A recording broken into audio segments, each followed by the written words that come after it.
ஐஸ்வர்யாவும் தனுஷுமே சந்திச்சுக்கிறாங்க. அது தெரியுமா உங்களுக்கு? இல்லை. அதில் ஒருத்தர் வந்து வருங்கால முதல்வர் அப்படின்னு பயந்துட்டார். பயந்து அப்படி சொல்லாதப்பா அப்படின்னு சொல்லி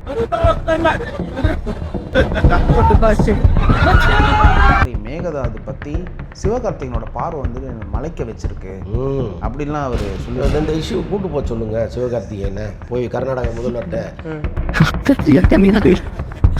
என்னாச்சு, ஏன் சிரிக்கிறீங்க? இதுலலாம் நமக்கு வந்து பெரிய வெறுப்பு தான் நமக்கு வருது. என்ன இப்போ மேகதாது அணை பற்றி சிவகார்த்திகேயனுக்கு வந்து என்ன அப்படியே அக்கு வேறு ஆணி வேறு அலசி படிச்சுட்டாரா? நீங்கள் யார் சிவகார்த்திகேயன் சர்டிஃபிகேட் கொடுக்குறது?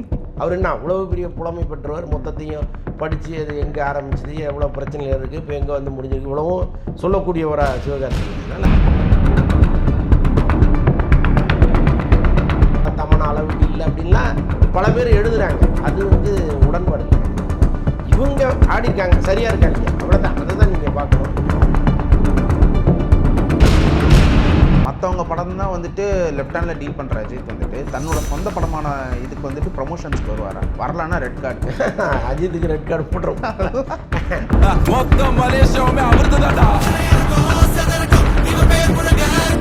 அதனால் கட்டாயமாக ப்ரொமோஷனுக்கு வருவார். ப்ரொமோஷனுக்கு வருவார். நீங்கள் நான் சொல்கிறேன், எழுதி வச்சுருக்கேன். ப்ரமோஷன்ஸ்க்கு வருவார் வந்து தானே ஆகணும். விட்டுட்டு போன பவரே புடங்க வந்திருக்கானோ. விஜய்க்கு அப்புறம் 60 வருஷத்துக்கு எந்த நடிகராலையும் ஜெயிக்கவே முடியாது. ஆனாலும் தனுஷ்க்கு எப்படி இந்த தைரியம் வந்தது? மன்சூர் அலிகான் வந்துட்டு சமீபமாக ஒரு திரைப்பட விழாவில் வந்துட்டு ஆர்ஜே பாலாஜி அவர்களையும் சூர்யா அவர்களையும் ரொம்ப தரைக்குறைவாக பேசியிருக்காரு. என்னால் சொல்லவே முடியல.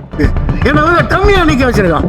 ஒரு எல்லாரும் மாதிரியும் இந்த துணை நடிகர்கள் கொஞ்சம் அடுத்த லெவல் நடிகராக இருக்கீங்க, அவ்வளோதான். இதுக்கு எதுக்கு சூர்யாவுக்கு சவால், ஆர்ஜே பாலாஜிக்கு சவால்? அது ரொம்ப விருப்பம் எரிச்சலாக இருக்கு. TN Talkies Tamil.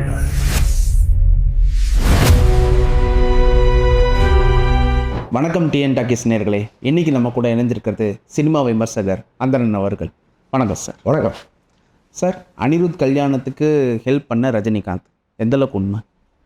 ஹெல்ப் என்ன அதில் இருக்கு? அவங்க வீட்டின் மூத்தவர் அவர் முறையாக போய் பொண்ணு கேட்குறது, அந்த ஃபார்மாலிட்டிஸ்லாம் இருக்குல்ல, ஸோ அது அவர் தானே பண்ணணும். ஸோ அதனால் அவர் பண்ணியிருக்காரு. இது வந்து ஒரு அந்த அளவுக்கெல்லாம் நம்ம சொல்ல வேண்டிய அவசியம் இல்லை. கரெக்டாக ஒரு ஃபேமிலிக்கு என்ன செய்யணுமோ அதை செஞ்சுருக்காரு. எல்லா ஆடியோ லான்ச்லையுமே வந்துட்டு அனிருத்தை ரொம்ப புகழ்ந்து தலைமையில் தூக்கி வச்சு பேசுவார். என்னதான் அவங்க வீட்டு பையனாக இருந்தாலுமே வந்துட்டு ஏன் இப்படி பண்ணுறாருன்னு யோசித்தோம். பட் இதுக்கெல்லாம் பின்னாடி இதுதான் காரணமாக இருந்திருக்குமா? இல்லைங்க, அது உண்மை தானே. இப்போ அவர் ஆரம்பத்தில் அனிருத்தை ப்ரைஸ் பண்ணி பேசும்போது எனக்கே என்னடா அது அவர் வீட்டு பையனை இவ்வளோ ப்ரொமோட் பண்ணுறாரு, அவர்கிட்ட நான் ஒரு இளையராஜாவையும் ஏஆர் ரஹ்மானையும் பார்க்குறேன்லாம் அவர் சொன்னார். எனக்கெல்லாம் பெரிய அதிர்ச்சியாக இருந்துச்சு, என்னடா இப்படி சொல்கிறாரு அப்படின்ட்டு. அதே மாதிரி அனிருத் வந்து சின்ன சின்ன படங்களுக்கு இசையமைச்சிட்டு இருந்தப்போ தன் படத்தில் பெரிய வாய்ப்பு கொடுத்தவர் அவர் தான். அதுக்கப்புறம் தான் அனிருத்துக்கு பெரிய கேட்டுங்க திறந்துச்சு, ரஜினி படமே பண்ணிட்டாரு அப்படின்னு. ஆனால் அனிருத்துக்கு ஒரு தனித்திறமை இருந்துச்சு. நீங்கள் வெறும் ரெக்கமெண்டேஷனால் ஒருத்தரை மேலே கொண்டு வந்துடவே முடியாது. கண்டிப்பாக அது யார் சொன்னாலும் இங்கே எடுக்கூடாது. மக்கள் முடிவு பண்ணணும், அவர்கிட்ட அந்த பொட்டன்ஷியல் இருக்கணும். இது ரெண்டுமே சேர்ந்து அனிருத்தை வந்து எங்கேயோ கொண்டு போயிடுச்சு. ஸோ அதனால் ரஜினி தான் அவரை உருவாக்குனார்னு நம்ம சொல்ல முடியாது. அவருடைய திருமண வாழ்க்கையை முடிவு செய்ததே ரஜினி தான்னு நம்ம சொல்ல முடியாது. ஏன்னா காதல் வந்து எப்படி வேணாலும் வரும், அது எப்போ வேணாலும் வரும். அது ஏற்றத்தாழ்வு பார்க்காது, வசதி வாய்ப்புகள் பார்க்காது. அப்படி தான் இங்கேயும் காதல் வந்திருக்கு. இப்போ அனிருத்தை பொறுத்தளவுக்கு காவியா மாறன் அவ்வளோ பெரிய தொழிலதிபர், மிகப்பெரிய இந்தியாவினுடைய மிகப்பெரிய பணக்காரர்கள், ஒரு வீட்டு பெண்ணுங்கிறதெல்லாம் தாண்டி அவருக்கு ஒரு காதல் வந்திருக்கு, அவ்வளோதான். அவருக்கு எந்த கால்குலேஷனும் அதில் இருப்பதாக வாய்ப்பே இல்லை. இன்னொன்று வந்து இப்போ திரையுலகத்தில் அனிருத் நினச்சாருன்னா இன்றைக்கி எவ்வளோ பெரிய முன்னணி நடிகை கூடவும் அவர் காதல் வயப்பட முடியும். அவங்களும் திருப்பி அவரோடு காதல் வயப்படுவாங்க. ஏன்னா அதெல்லாம் ரொம்ப அந்தஸ்து பார்த்து வர்றது. அதனால் இது வந்து அப்படி கிடையாது. ஏதோ ஒரு இடத்தில் அவங்க ஒருவருக்கு ஈர்க்கப்பட்டு காதல் வந்துருச்சு. அதுக்கப்புறம் ஊடகங்களில் அப்படியே அரசியல் புரசலாக செய்திகள் வந்தப்போ கூட ரெண்டு பேரும் மறுக்கலை. இப்போ பல வெளிநாடுகளில் அவங்க சேர்ந்து சுற்றுறாங்க அப்படிங்கிற புகைப்படங்கள்லாம் சோஷியல் மீடியாவில் வரும். எதுவும் ஃப்ரெண்ட்லியாக போகிறாங்க போல இருக்குது அப்படின்னு தான் எல்லாருமே நினச்சிக்கிட்டு இருந்தாங்க. பார்த்தா அதற்குள் ஒரு காதல் இருக்குது அப்படிங்கிறது அப்புறம் மெல்ல மெல்ல வெளிச்சத்துக்கு வந்துச்சு. இப்போது அவங்க இருவர் வீட்டு சம்மதத்தோட கோலாகலமாக நடக்க போகுது, அவ்வளோதாங்க. Okay sir.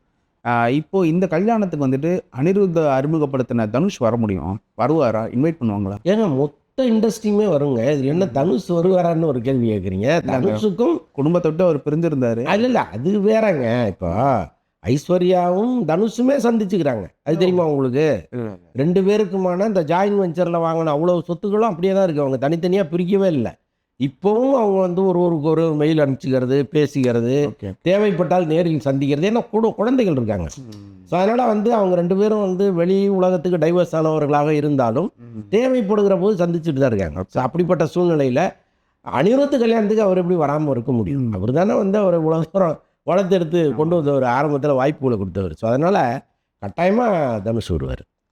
கலாநிதி மாறன் மகள். இந்த பக்கம் வந்து விஜய் வந்து ஒரு முதல்வர் ஆயிட்டாரு. விஜய் வந்து அனிருத்தோட நெருக்கமான நண்பர். இன்வைட் பண்ணுவாங்களா? ஸ்டாலின் அதெல்லாம் ஒன்றுமே கிடையாது. அதெல்லாம் நீங்கள் வேறு ஒருவருக்கு ஒருவர் எவ்வளவு பாசமும் நட்பும் கொண்டவர்கள்ங்கிறத கட்சிகளை தாண்டி இங்கே பல பேர் நிரூபிச்சிருக்காங்க. ஒன்றும் இல்லை, இப்போ சட்டமன்றத்தில் நீங்கள் பார்த்தீங்கன்னா முன்னாள் அமைச்சர் KN நேரு அவர்களுக்கும் செங்கோட்டையன் அவர்களுக்கும் ஒரு வாக்குவாதம் வருது. 2 பேரும் பேசுகிறத வச்சே கண்டுபிடிச்சிக்கலாம் அவங்க எவ்வளோ நண்பர்கள்ன்ட்டு. கட்சிங்கிறது வேற, அதை தாண்டி அவர்களுக்குள்ள ஒரு நல்ல நட்பு இருக்கும். எப்போவுமே அது வந்து ஆரோக்கியமானது. நீங்கள் அரசியல்னு வரும்போது தான் எதிர துருவத்தில் இருக்க முடியுமே தவிர, இப்போ ஒன்றும் இல்லை. விஜய் அவர்கள் முதல்வரானார். அவர் நேராக ஸ்டாலின் அவர்கள் வீட்டுக்கு போய் அவர்கிட்ட ஒரு ஆசீர்வாதம் வாங்கிட்டு வந்தாரா இல்லையா? அதனால் அதையெல்லாம் தாண்டியது தான். ஓகே. சிவகார்த்திகேயன் அவர்கள் வந்து ஒரு அந்த கடை வந்து திறந்துக்க போயிருந்தாரு. அப்போ பயங்கரமான கூட்டம், நீங்கள் பார்த்தீங்களான்னு தெரில, பயங்கரமான கூட்டம். அதில் ஒருத்தர் வந்து வருங்கால முதல்வர் அப்படின்னு பயந்துட்டாரு. பயந்து அப்படி சொல்லாதப்பா அப்படின்னு சொல்லிட்டாரு. எல்லாருக்கும் கத்துவாங்கங்க. நீங்கள் முதல்வராக தகுதி இல்லாதவர்களுக்கும் முதல்வராக வாய்ப்பே இல்லாதவர்களையும் பார்த்து கூட இந்த கூட்டம் கத்தும். அதனால் சிவகார்த்திகேயனை பற்றி கத்துறதுக்கு என்ன இருக்குது? ஏன்னா சிவகார்த்திகேயன் முன்னாலேயே ஒரு பெரும் கூட்டம் இருக்குது. நாளைக்கு இதுவே மல்டிப்ளை ஆகி அவருக்குள்ள ஒரு அரசியல் ஆசை வந்து வர்றதுக்கு வாய்ப்பு இருக்குது. நம்ம எதையுமே தீர்மானிக்க முடியாதுல்ல. ஸோ அப்படிப்பட்ட சூழ்நிலையில் இவரை பார்த்து கத்துனது ஓரளவுக்கு நீங்கள் வந்து சகிச்சுக்கலாம். அன்சகிக்கப்படாக இங்கே பல விஷயங்கள் நடக்கும்.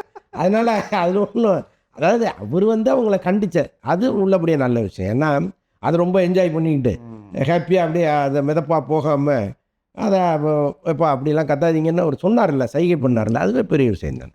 இரா சரவணன் வந்து ஒரு பேட்டியில் சொல்லியிருந்தாரு, இந்த மாதிரி மேகதாது பற்றி சிவகார்த்திகேயனோட பார்வை வந்து மலைக்க வச்சிருக்கு அப்படின்லாம் அவர் சொல்லி. இந்த இஷ்யூ கூட்டு போக சொல்லுங்க, சிவகார்த்திகேயனை போய் கர்நாடக முதல்வர்கிட்ட பேச சொல்லுங்க. அப்படிலாம் வந்து அவர் பொதுவாக இரா சரவணன் நல்ல நண்பர் தான் நமக்கு. அவருடைய எழுத்துக்கள்லாம் எனக்கும் பிடிக்கும். ஆனால் அவர் அண்மை காலமாக நான் பார்க்குறேன், இந்த சிவகார்த்திகேயனை அவர் வந்து ஏதோ மகாத்மா காந்தி போலவும் அவர் தான் இந்த நாட்டுக்கு சுதந்திரம் வாங்கி கொடுத்தவர் போலவும் அவர் எழுதிட்டு இருப்பார். அதுக்கப்புறம் பார்த்தீங்கன்னா இந்த அச்சு உணவத்துன்னு ஒருத்தர், கௌதம புத்தருக்கு பிறகு இந்த நாட்டில் ஒரு எளிமையான மனிதர் யார் அப்படின்னா அது அச்சு உணவத்தாங்கிற அளவுக்கு அவர் எழுதுவார். இதுலலாம் நமக்கு வந்து பெரிய வெறுப்பு தான் நமக்கு வருது. என்ன இப்போ மேகதாது அணை பற்றி சிவகார்த்திகேயனுக்கு வந்து என்ன அப்படியே அக்கு வேறு ஆணி வேறு அலசி படிச்சுட்டாரா? அதற்கான தேவை என்ன இருக்குது அவருக்கு? அதனால் இப்போ பாருங்கள், நிர்மல்குமார் சொல்கிறாரு, அமைச்சர், முன்னாள் துணை முதலமைச்சர் உதயநிதிக்கு மேகதாது பற்றி ஒன்றுமே தெரியாது, நீங்கள் வேணால் பேசி பாருங்கன்ற ஒரு அரசியல்வாதி, எல்லாவற்றையும் தெரிந்து கொள்ள வேண்டிய ஒருத்தர் அதை அரையும் குறையுமா தான் புரிஞ்சு வச்சிருக்கிறாருன்னு ஒரு அமைச்சர் சர்டிஃபிகேட் கொடுக்குறாரு. நீங்கள் யார் சிவகார்த்திகேயன் சர்டிஃபிகேட் கொடுக்குறது?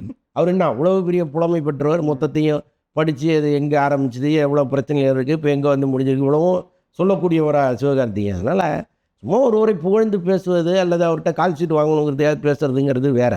அதுக்கு கொண்டு வந்து இந்த அரசியல் எல்லாம் இதுக்குள்ளே சேர்க்கவே கூடாது. அவர் தனிப்பட்ட முறையில் ரொம்ப நல்லவருங்க, ரொம்ப ஒழுக்கமானவர், ஒரு 10 பேரை படிக்க வைக்கிறாரு, யாராவது பசியோடு வந்தால் சாப்பாடு போடுற சொல்லுங்கள், தப்பு இல்லை. எதுக்கு இதில் கொண்டு வந்து அரசியலை முடிச்சு போட்டு இப்போ என்ன தெரியுமா பண்ணுவான் நாளைக்கு, சார் மேகதாது பிரச்சனை இன்னும் முடியல, சிவகார்த்திகேயன் ஏதோ ஐடியா வச்சிருக்கிறாருன்னு சொல்கிறாரு, கொஞ்சம் கூப்பிட்டு பேசுங்கம்பாங்க. அவருடைய ரசிகர்கள் எதுக்கு தேவையில்லாத வேலைங்கிறாங்க. நேற்று ஜெயிலர் 2 பாட்டு ரிலீஸ் ஆச்சு, கேட்டிங்களா? எப்படி இருந்தது? பிரமாதமாக இருந்துச்சு. முக்கியமாக இந்த பூர்ணாவனுடைய டான்ஸை நான் ரொம்ப ரசித்தேன். பூர்ணாவை பொறுத்தளவுக்கு அவங்களுக்கு குழந்தைகள்லாம் பிறந்துட்டாங்க, குடும்பம் இருக்குது. இந்த காலகட்டத்தில் அவங்க ஆடுற அந்த ஃபாஸ்ட் டான்ஸ் வந்து உள்ளபடியே வியக்க வைக்குது. அதை ரொம்ப அந்த டான்ஸுக்கு அவங்கள யோசிச்சார் பாருங்க ஒரு டைரக்டர். ஆக்சுவலாக இதுக்கு வந்து சில முணுமுணுப்புகள் இங்கே இருக்குது.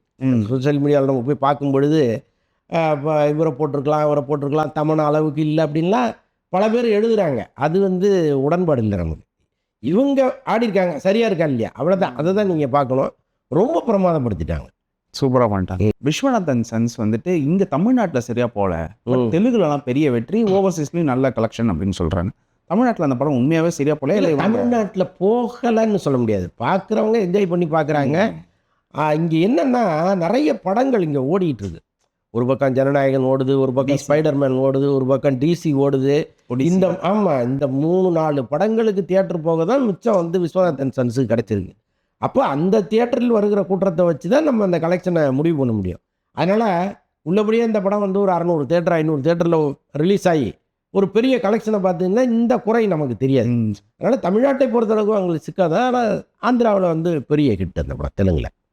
தொடர்ந்து மமிதா பைஜோட படங்கள் வந்து வெற்றி அடைச்சிக்கிட்டே இருக்கு.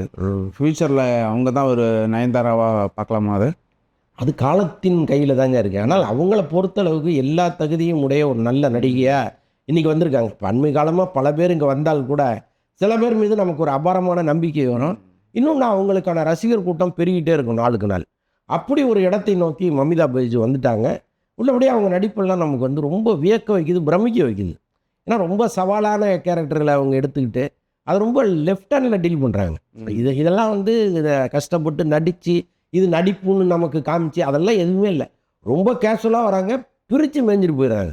அது ரொம்ப ஆச்சரியமாக இருக்குது. எனக்கு இந்த சின்ன வயதில் இவ்வளோ பெரிய தேர்ந்த நடிப்பு, இவ்வளோ பெரிய கதை தேர்வு. நீங்கள் இப்போ இதே மமிதா பைஜு இருக்கிற இன்றைக்கி மார்க்கெட்டில் இருக்கிற உயரத்துக்கு எவ்வளோ பேர் போய் தினந்தோறும் கதை சொல்லுவாங்க. அதில் செலக்ட் பண்ணி நடிக்கிறது ஒன்று இருக்குல்ல, அதுலலாம் வந்து ரொம்ப பளிச்சுன்னு இருக்காங்க. ஒரு வழியாக அங்கே டிலே பண்ணி இப்படி டிலே பண்ணி டேர் டெவில்னு அனௌன்ஸ் பண்ணிட்டாங்க. அது செப்டம்பரில் ஆரம்பித்து டிசம்பரில் முடித்து மேல ரிலீஸு அப்படின்னு சொல்கிறாங்க. அப்படி தான் நடக்குது. அது மே 1 அஜித் அவர்களுடைய பிறந்த நாளுங்கிறதுனால அந்த திட்டம் அவங்களுக்கு இருக்கலாம். இன்னொன்று வந்து இப்போ அவர் தானே ராஜா, அந்த படத்தை பொறுத்தளவுக்கு அவர் தான் ராஜா. ஏன்னா தயாரிப்பாளரும் அவர் தான், ஹீரோவும் அவர் தான். அப்போ அவர் வந்து கரெக்டாக நடிப்பதற்கு வந்தாலும் அதே மாதிரி வந்து மணி ஃப்ளோ எங்கேயுமே ஷூட்டிங்கை நிறுத்தாமல் அது பாட்ட மழை ஸ்பீடாக அவர் கொண்டு வந்துட்டாருன்னா மே மாதம் வரதில் என்ன இருக்குது, ரொம்ப ஈஸியாக வந்துடுவாங்க. மற்றவங்க படம் தான் வந்துட்டு லெஃப்ட் ஹேண்டில் டீல் பண்ணுற அஜித் வந்துட்டு தன்னோட சொந்த படமான இதுக்கு வந்துட்டு ப்ரொமோஷன்ஸுக்கு வருவாரா, வரலான்னா ரெட் கார்டு அப்படின்றப்பல திருப்பூர் சுப்ரம் அஜித்துக்கு ரெட் கார்டு போடுறோம். இல்லை நான் ரெட் கார்டுன்னு சொல்லன்னு அவர் சொல்கிறாரு. நான் அந்த இன்டர்வியூ நான் பார்க்கல, நான் அப்படிலாம் சொல்லலை அப்படின்னு அவர் சொல்கிறாரு. ஆனால் அவருடைய கோரிக்கை நியாயம். அதை வந்து நம்ம தவறு சொல்ல முடியாது. நயன்தாராவோ அஜித்தோ ஏன் நீங்கள் அக்ரிமெண்ட் போடும்போதே ப்ரொமோஷனுக்கு வரணும்னு போட மாட்டாங்கிறீங்கன்னு ஒரு கேள்வியை அவர் கேட்குறாரு. அதாவது தயாரிப்பாளர் தனஞ்சய் என்ன சொல்கிறாருன்னா, அக்ரிமெண்ட் போடும்போதே நான் வரமாட்டேன்னு அவங்க போட்டுடுறாங்க அப்படிங்கிறாரு. நீங்கள் ஏன் அனுமதிக்கிறாங்கன்னு அவர் கேட்குறாரு. அது நியாயமான கேள்வி. ஆனால் எல்லாரும் எடுத்த முயற்சி எந்த இடத்துலையுமே செல்லுபடி ஆகலை இவங்க 2 பேரை பொறுத்தளவுக்கு. யாரோ ரெட்டு போட்டுருவேன் ஆச்சா போச்சான்னு எங்கேயாவது ரூமை பூட்டிட்டு கதறிக்கிட்டு இருப்பாங்களே தவிர நேரடியாக அஜித்திட்ட போய் சொல்கிற தைரியம் இங்கே யாருக்குமே கிடையாது. அவரை பொறுத்தளவுக்கு நீங்கள் முடிஞ்சால் போட்டு பாருங்க நம்பர். அப்படிப்பட்ட ஒருத்தர் தான் அவர். ஸோ அதனால் அவர்கிட்ட போய் நீங்கள் முரட்டுத்தனமாக ஹேண்டில் பண்ண முடியாது, சாப்பிட்டாவும் கெஞ்ச முடியாது. அதனால் அவர் முடிவெடுக்கணும். பட் இந்த படத்தை பொறுத்தளவுக்கு அவர் சொந்த படம், அவர் பணம் போட்ட படம், அந்த வழி அவருக்கும் தெரியும். அதனால் கட்டாயமாக ப்ரொமோஷனுக்கு வருவார். நீங்கள் நான் சொல்கிறேன் எழுதி வச்சுங்க, ப்ரொமோஷன்ஸுக்கு வருவார் வந்து தானே ஆகணும். இந்த படம் லாஸ் ஆச்சுன்னா அவர் பணம் போயிடுங்க. அப்போ அவர் வந்து தானே ஆவார் ஏதோ ஒரு வகையில். அதாவது நீங்கள் நினைக்கிற மாதிரி வந்து உட்காந்து மீடியாக்கள் எல்லாம் வர சொல்லி அவங்கள்ட்ட பேசி அது நடக்காது. ஆனால் எப்படி ஸ்போர்ட்ஸுக்கு போனோன்னு ஒரு ஆங்கில ஊடகத்தை கூப்பிட்டு பேட்டி கொடுத்தாரோ அந்த மாதிரி ஏதாவது ஒரு முன்னணி ஊடகத்தில் உட்காந்து பேசலாம். அல்லது அவரே வந்து ஒரு பேட்டியை அரேஞ்ச் பண்ணி எடுத்து எல்லாருக்கும் கொடுக்கலாம், நீங்கள் வேணா போட்டுக்குங்க அப்படின்ட்டு ஏதோ ஒன்று நடக்கும். இதுக்கு முன்னாடி நான் ஒரு சுமாரான படங்கள்லாம் நடிக்கும்போது அப்போவே ப்ரொமோஷன் பண்ணியிருந்தால் அந்த படம்லாம் வெற்றி படங்களாக இருக்குன்னு சொல்லிட்டு அந்த தயாரிப்பாளர்கள்லாம் கேட்க மாட்டாங்களா? யாருக்கு இங்கே தைரியம் இருந்தது? இன்னொன்று வந்து இப்போ ஹீரோவை நம்பி தான் இன்றைக்கி வியாபாரமும் இருக்குது. ஒரு படத்தை நீங்கள் ஒரு தயாரிப்பாளர் வாழ்வது இன்றைக்கி ஹீரோவை வச்சு தான் வாழ்ந்துட்டு இருக்காங்க. ஸோ அப்படி இருக்கும்போது அவர் கால் ஷீட் கொடுப்பதே பிரசாதம் மாதிரி வாங்கிட்டு வராங்க. அவர்கிட்ட போய் நீங்கள் வந்து ப்ரொமோஷனுக்கு வந்தே ஆகணும், இல்லைன்னா நடக்கிறதே வேறெல்லாம் பேசுகிற தைரியம் இங்கே யாருக்குமே இல்லை. ஸோ அதனால தான் அவரும் வராமல் இருந்தார். ஒருவேளை எல்லாருமே கதவை அடைச்சிட்டாங்க, நமக்கு எங்கேயுமே வாய்ப்பு இல்லை அப்படின்னா ஒருவேளை இறங்கி வந்திருப்பதற்கு வாய்ப்பு இருக்கு. அல்ல நான் இது நடந்திருந்தால் அது நடந்திருக்கும் அப்படின்னு பேசுறதெல்லாம் ஒன்றும் இல்லையா. ஓகே, தனுஷ்க்கு இவ்வளோ லைனப்ஸ் இருக்குது, ஆனாலும் சிறுத்தை சிவாவோட கதையை வந்து ஓகே பண்ணிட்டாரு அப்படின்னு ஒரு தகவல் இருக்குது. உண்மைங்களா அது? அதாவது சிறுத்தை சிவாவை பொறுத்தளவுக்கு ஏதோ நடுவில் ஒரு படம் ஓடலையேங்கிறதுக்காக அவர் நம்ம ரொம்ப அண்டர் எஸ்டிமேட் பண்ண முடியாது. ஒரு நல்ல கமர்ஷியல் டைரக்டர் தான் அவர். கங்குவா படத்தை பொறுத்தளவுக்கு அது வந்து சவுண்ட் பிரச்சனை தான் அந்த படத்தில். நீங்கள் அந்த ஃபைனலாக மிக்சிங்கில் வந்து எல்லா சவுண்டையும் ஒன்றா ஒரே ட்ராக்கில் போட்டாங்க. அதுதான் வந்து தியேட்டரில் பெரிய இரிட்டேட்டிங் ஆகி எல்லாருமே வந்து கதறிட்டு வெளில ஓடியாந்தது. மற்றபடி நீங்கள் ஒரு படமாக பார்த்தீங்கன்னா அது ஓடிடியில் பார்க்கும்போது நல்லா தான் இருந்துச்சு. ஓகே. அப்போ அந்த தவறு அவர் மேலே கிடையாது, இயற்கை வந்து அவரை தொடர்ந்து சோதிச்சிருச்சுன்னு தான் நான் பார்க்குறேன். அப்படி இருக்கும்போது தனுஷுக்கு ஒரு அருமையான கதையை அவர் சொல்லி தனுஷ் ஓகே பண்ணியிருந்தா கட்டாயமாக அது நல்ல படமாக கூட அமைவதற்கு வாய்ப்பு இருக்குல்ல. பட் சொல்லியிருக்காரு, அது வேறு விஷயம். தனுஷை பார்த்து கதை சொல்லியிருக்கிறாரு, அவங்க கன்சிடர் பண்ணுறேன்னு சொல்லியிருக்காங்க. ஓகே. இப்போ ஜேசன் சஞ்சயோட சிக்மா வந்து ரிலீஸ் ஆக போகுது. அப்பா எனக்கு வந்து நிறைய அட்வைஸ் கொடுத்தாரு, நீ அதான்டா மேலே வரணும் அப்படின்னு சொல்லிட்டு. அந்த பையன் அவ்வளோ மெச்சூர்டாக பேசுகிறாரு, ரொம்ப ஆச்சரியமாக இருக்குது. நீங்கள் அந்த பேட்டிகள்லாம் பார்த்தீங்களா? நான் பார்க்குறேங்க. இன்னொன்று அவருடைய ஸ்மார்ட்னஸ்ஸு, அவர் பேசுகிறது எல்லாமே ரொம்ப நல்லா இருக்குது. இன்னொன்று வந்து ஒரு முதலமைச்சர் பையன் அப்படிங்கிற எந்த திமிரும் அவர்கிட்ட இல்லை. நம்ம அது வந்து இப்போ இந்த ஏஜில் நான் சொல்கிறது வந்து ஒரு 30-40 வயசில் வர்ற பக்குவம் வந்து அந்த பையனுக்கு இந்த வயசுலேயே வந்துருச்சு. ஆமாம் ஆமாம். இதுவே வேறு யாராவது இருந்தால் அவருடைய பாடி லாங்குவேஜே வேறு யாருங்க, எங்கள் அப்பா சிஎம் டானுங்கிற மாதிரி இருக்கும். அந்த வார்த்தைகளில் எங்கேயாவது வந்துடும், அப்பா வேற நான் வேற. ஆமாம், அது வந்துடும் எங்கேயாவது. ஆனால் அதில் வந்து அந்த எந்த இடத்துலையுமே அவர்கிட்ட வந்து அந்த திமுறோ தெனாவட்டோ இல்லவே இல்லை. ரொம்ப அழகாக இயல்பாக பேசுகிறாரு. படத்தை மக்கள்கிட்ட கொண்டு போய் சேர்த்துணுங்கிற எண்ணம் இருக்குது. எல்லாத்தையும் தாண்டி தன்னுடைய குடும்ப கௌரவத்தை காப்பாற்றணுங்கிற ஒரு எண்ணம் அவருக்குள்ளே இருக்குது. அது எங்கேயுமே அவர் வந்து விட்டு கொடுக்காம ரொம்ப அழகாக கொண்டு போகிறாரு. உங்களுக்கு ரொம்ப வியப்பாக இருந்துச்சு எனக்கு. சிக்மா படம் எப்படி வந்திருக்கு? உங்கள் சோர்ஸ் கிட்ட கேட்டிங்களா? சிக்மா படத்தை பொறுத்தளவுக்கு பெருசாக தகவல்கள் இல்லை, நம்மளும் கேட்டுக்கிட்டு இருக்கோம். பட் அந்த படம் வந்து ஒரேடியாக ஓடினாலும் சரி, சற்று சுமாராக போனாலும் சரி, அவருடைய முதல் படம் அது. அப்போ அவர் வந்து ஓரளவுக்கு அட்டன் பண்ணி ஜெயிச்சிட்டாரா அப்படிங்கிற மாதிரி தான் அதை பார்ப்பாங்க.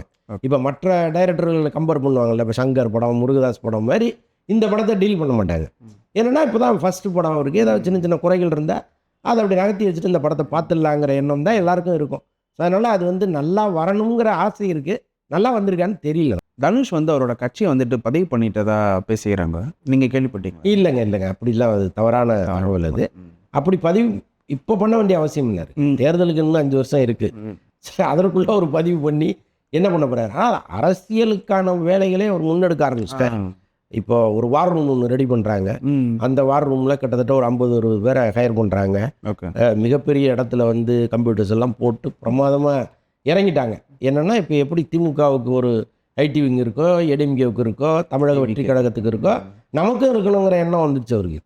அப்போ இப்போலேருந்தே அதை நம்ம ஸ்டார்ட் பண்ணணும்னு பண்ணிட்டாங்க. அப்படியே போகும். அது ஒரு குறிப்பிட்ட டைமில் தான் அவர் இந்த கட்சியை பதிவு பண்ணுவார். அவ்வளோ சீக்கிரம் பதிவு பண்ணுவதற்கு வாய்ப்புகள் இல்லை. கொஞ்சம் ரியாலிட்டி பேசுவோம் சார். விஜய்க்கு அப்புறம் 60 வருஷத்துக்கு எந்த நடிகராலையும் ஜெயிக்கவும் முடியாது. ஆனாலும் தனுஷ்க்கு எப்படி இந்த தைரியம் வந்தது? ஒருவேளை எதிர்கட்சியாக இருந்தாலுமே ஒரு பெரிய கௌரவம்னு நினச்சிக்கிறாரா? இல்லைங்க, இப்போ அவருடைய ஒரு நண்பர்கள் சில பேர்கிட்டலாம் பேசினேன். என்ன சொல்கிறாங்க, அவங்களுக்கு ஒரு சின்ன சந்தோஷம் என்னென்னா, திமுக வெர்சஸ் தாவேகான்னு இருந்தது இல்லை, நடுவில் கொஞ்ச நாள் அது மாறிச்சா, தனுஷ் வர்றாருன்னு விஜயா தனுஷா ஒரு இது ஒன்று வந்துச்சு இல்லை, நாங்கள் வந்தோடனே அப்படி மாறுது இல்லை, ஏன் எங்களால் உருவாக்க முடியாதுன்னு அவர் கேட்குறாரு எங்கிட்ட. அவங்களுக்கு அந்த நம்பிக்கை இருக்கு, மக்கள் அந்த நம்பிக்கையை வைக்கணும் அவங்க மேலே. அது ஒன்று இருக்குது. இன்னொன்று வந்து இப்போ அவர் விஜய் மாதிரி ஒரு பெரிய ஸ்டார்னா கிடையாது. அவர் விஜய் அளவுக்கு அவருக்கு வெற்றியும் கிடையாது, விஜய் அளவுக்கு ஒரு சம்பளத்தையும் இன்னும் தொடலை. அப்போ அதற்குள் ஒரு அரசியல் ஆசை வந்து இந்த மொத்த மக்களும் நம்ம பின்னாடி திரண்டுருவாங்கன்னு அவர் நினைக்கிறதே கொஞ்சம் அதிகப்படியான சிந்தனை. ஆனாலும் அவருக்கு என்னென்னா, அரசியலில் நம்ம ஏதோ ஒரு இடத்த பிடிப்போம்ல, முதலமைச்சர் ஆகிறதுங்கிறது அப்புறம் இன்னொரு 10 வருஷம் கழிச்சு கூட ஆகிப்போம். ஆனால் என்ட்ரி போட்டுடுறோம்ல அப்படின்னு அவர் நினைக்கிறார் போல இருக்கு. பட்டு எல்லாருக்கும் ஒரு கனவு இருக்குது, எல்லாருக்கும் ஒரு ஆசை இருக்குது, நிறைவேறுங்கிற நம்பிக்கையில் தானே வராங்க. பார்க்கலாமே. தயாரிப்பாளர்கள் வந்துட்டு இப்போ சமீபமாக ஒரு அறிக்கை வந்து விட்டுருக்காங்க. வந்துட்டு 8 வாரங்கள் கழித்து தான் நீங்கள் ஓடிடிக்கு தரணும், அது வரைக்கும் நாங்கள் செப்டம்பர் 1 தேதியிலேருந்து நாங்கள் படங்கள் எடுக்க மாட்டோம் அப்படின்னு சொல்லியிருக்காங்க. எனக்கு தெரிஞ்சு 2 வாரத்துலேயே இதெல்லாம் மாறிடும் அப்படிங்கிறது நான் நினைக்கிறேன். அது ஒரு பெரிய வார் ஒன்று போயிட்டு இருக்கு. ஆக்சுவலாக திரையரங்க உரிமையாளர்களும் தயாரிப்பாளர்களும் புருஷன் பொண்டாட்டி மாதிரி, இவங்க எடுக்கிற படத்தை நீங்கள் அங்கே தான் போட முடியும். இவங்க 2 பேரும் அடிச்சுக்கிட்டு இருந்தாங்கன்னா இண்டஸ்ட்ரியை பாழ்பட்டு போயிடும். ஆனால் என்ன இங்கே நடக்குதுன்னா ஈகோ. இப்போ விநியோகஸ்தர்களும் திரையரங்க உரிமையாளர்களும் சேர்ந்து அவங்க ஒரு முடிவு எடுத்துட்டாங்க, 8 வாரம் கழிச்சு தான் நீங்கள் ஓடிடியில் படம் கொடுக்கணும், அதற்கு முன்னால் நீங்கள் படம் கொடுத்தீங்கன்னா அந்த படங்களை நாங்கள் திரையிட மாட்டோம் அப்படின்னு அவங்க சொல்கிறாங்க. இப்போது இந்த பக்கம் நீங்கள் திரும்பி பார்த்தீங்கன்னா தியேட்ரிக்கல் ஹிட்டுங்கிறது ரொம்ப பெருசாக இல்லை. இவங்களுக்கு மக்களே படம் பார்க்க வர்றதுங்கிறது ரொம்ப குறைஞ்சி போச்சு. ரொம்ப செலக்டிவாக தான் படம் பார்க்குறாங்க. நீ ஒரு பெரிய ஸ்டார் படம்னா போய் பார்க்குறாங்க. ஒரு 10 பேர்கிட்ட விசாரித்து படம் நல்லா இருந்தால் தான் உள்ளே வராங்க. ஸோ அப்படிப்பட்ட சூழ்நிலையில் ஓடிடி தான் இவங்களுக்கு கை கொடுக்குது. ஒரு பெரும் தொகை ஓடிடிலேருந்து தான் வருது. அப்போ ஓடிடி சொல்கிற கண்டிஷன்ஸுக்கு உட்பட்டு தான் இவங்க படங்கள் ரிலீஸ் பண்ணுவாங்க. அப்போ 4 வாரத்துக்குள்ளே நாங்கள் வந்து உங்களுக்கு படம் தரோங்கிற கண்டிஷனோட தான் இப்போ படங்களை ரிலீஸ் பண்ணிட்டு இருக்காங்க. ஒரு கணிசமான தொகை அங்கேருந்து வருது.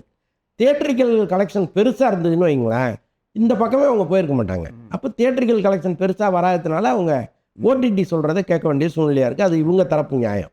அவங்க என்ன பண்ணுறாங்க, சார் படத்தை வந்து நல்ல படமாக இருந்தால் கூட ஆடியன்ஸ் என்ன பண்ணுறாங்க, 4 வாரத்தில் தான் ஓடிடியில் வரப்போகுது, நான் எதுக்கு தியேட்டருக்கு வரணும்ன்ட்டு போயிடுறாங்க. சார் அப்போ நாங்கள் என்ன பண்ணுறது, இவ்வளோ பெரிய தியேட்டரை கட்டி போட்டு இவ்வளோ கோடி கணக்கில் செலவு பண்ணிவிட்டு சும்மா உட்காந்துருக்க முடியுமான்னு அவங்க கேட்குறாங்க. அப்போ 2 தரப்புலையும் நியாயம் இருக்குது. அப்போ இவங்க 2 பேரும் உட்காந்து பேசி சுமூகமாக ஒரு முடிவு எடுப்பது தான் சரியாக இருக்குமே தவிர, தன்னிச்சையாக நான் ஒரு முடிவு எடுப்பேன்னு அவங்க சொன்னோடனே தயாரிப்பாளர் சங்கம் என்ன பண்ணிடுச்சு, இப்போ நாங்கள் படங்களை உங்களுக்கு கொடுக்கவே மாட்டோம், கொடுத்தா தானே இந்த பேச்சு, ஸ்ட்ரைக் 1ஆம் தேதியிலேருந்துட்டாங்க. 2ஆம் தேதி இது சஞ்சய் இப்போ ஜேசன் படம் ரிலீஸ் ஆகுது வருது. இந்த படத்தை தயாரித்தவரே தமிழ் திரைப்பட தயாரிப்பாளர் சங்க தலைவர். இவர் எப்படி 2ஆம் தேதி படத்தை ரிலீஸ் பண்ண போயிருப்பார். ரிலீஸ் வேலைகள்லாம் ஒரு பக்கம் போயிட்டுருக்கு. ஸோ அதனால் இதில் ஒரு பெரிய காம்ப்ளிகேஷன் இருக்குது, பல கேள்விகள் இருக்குது. இந்த ஒரு வாரத்தில் இது எல்லாமே சரி பண்ணுவாங்களா, இல்லை இது நினச்ச மாதிரியே செப்டம்பர் 1ஆம் தேதி ஸ்ட்ரைக் வந்துருமான்னு எனக்கு தெரியல, அறிவித்த மாதிரி வந்துருமான்னு எனக்கு தெரியல. அப்படி ஒருவேளை ஸ்ட்ரைக் அறிவிக்கப்பட்டால் பெரிய கொலாப்ஸ் ஆகிடும். ஏன்னா இங்கே படத்தை ரிலீஸ் பண்ணுறதுங்கிறது மிகப்பெரிய வேலையாக இருக்குது, சாதாரண விஷயமே கிடையாது. அது ஏற்கனவே ஓடிக்கிட்டு இருக்கிற படத்தை எடுக்க முடியாது, தியேட்டர் பெருசாக கிடைக்காது, போட்டிக்கு படம் வரும். அப்போ இந்த படம் வராத நேரத்தில் நம்ம படத்தை கொண்டு வந்துடலான்னு ஒரு கணக்கை போட்டு வச்சுருப்பாங்க. அவ்வளவு கெடுபிடிகள் இங்கே இருக்குது. ஒரே நெருக்கடிக்கு நடுவில் தான் படத்தை ஒவ்வொருத்தரும் ரிலீஸ் பண்ணிகிட்டு இருக்காங்க. ஒரு டேட்டை ஃபிக்ஸ் பண்ணுறாங்க. திடீர்னு நீங்கள் உட்காந்துட்டு வராத, நான் கால வரையறையற்ற வேலை நிறுத்தம்னா அப்போ என்ன ஆகும் உங்கள் கதியெல்லாம்? தினந்தோறும் வட்டிங்க, தினந்தோறும் லட்சக்கணக்கில் வட்டி கட்டிக்கிட்டு இருக்காங்க. எங்கே போய் முடியும் அது?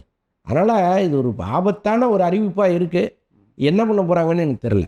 மன்சூர் அலிகான் வந்துட்டு சமீபமாக ஒரு திரைப்பட விழாவில் வந்துட்டு ஆர்ஜே பாலாஜி அவர்களையும் சூர்யா அவர்களையும் ரொம்ப தரைக்குறைவாக பேசியிருக்காரு. ஆனால் சொல்லவே முடியல. இப்போ நீங்கள் பார்த்தீங்களா இல்லையான்னு தெரியல. பார்த்தேன். இல்லைங்க, திருப்பி பேச மாட்டாங்கங்கிற நம்பிக்கையில் பேசுகிறேன். ஓகே. இப்போ இவரெல்லாம் என்ன ஸ்டேஜில் இருக்கார் சினிமாவில்? கரெக்ட். நீங்கள் ஒரு துணை நடிகர் ரேஞ்சில் தான் இருக்கீங்க. நீங்கள் ஒன்றும் அவ்வளோ பெரிய ரசிகர் கூட்டம்லாம் உங்களுக்கு கிடையாது. எல்லாரும் மாதிரியும் இந்த துணை நடிகர்கள் கொஞ்சம் அடுத்த லெவல் நடிகராக இருக்கீங்க, அவ்வளோதான். இதுக்கு எதுக்கு சூர்யாவுக்கு சவால், ஆர்ஜே பாலாஜிக்கு சவால்? அப்போ இங்கே திரைப்பட அமைப்புகள் எதுவும் கேட்க மாட்டேங்குது. இப்போ இதுவே வந்து ஆர்ஜே பாலாஜிக்கு ஆதரவாக இயக்குனர் சங்கம் ஏன் அப்படி பேசுகிற அப்படின்னு கேட்டால், அதாவது சினிமாவில் இல்லாத ஒரு விஷயத்த அவங்க பண்ணல. ஒரு படம் எடுக்கிறாங்க, இவங்கெல்லாம் இருந்தால் நல்லா இருக்கும்னு உள்ளே கொண்டு வராங்க. படம் 4 மணி நேரம் வந்துருச்சுன்னா மன்சூர் அலிகானை கட் பண்ணால் மக்கள் கோச்சுப்பாங்கன்னு நினைப்பாங்க. ஆமாம், கட் பண்ணி தூக்கி போடு, எதெல்லாம் தேவையில்லையோ தூக்கி போட்டு படத்தை 2.5 மணி நேரம் கொடுன்னு கேட்பாங்க. அதுதானே வழக்கம். இது மன்சூர் அலிகானுக்கு தெரியாதா என்ன? இத்தனை வருஷம் சினிமாவில் இருக்கிற அவருக்கு தெரியாதா என்ன? இவர் வந்து ஏதோ பெரிய சவாலிய விருது வாங்கினவர். அவர் என் போர்ஷன்லாம் கட் பண்ணிட்டாங்க, மக்கள் கோச்சுப்பாங்கன்னு சொல்கிறதுக்கு. நீங்கள் ஒரு துணை நடிகர், உங்களுக்கு என்ன அந்தஸ்தை கொடுக்க முடியுமோ அதுதான் கொடுத்துருக்குறாங்க. சம்பளத்தை வாங்கிட்டீங்க இல்லை, அதோட போங்க.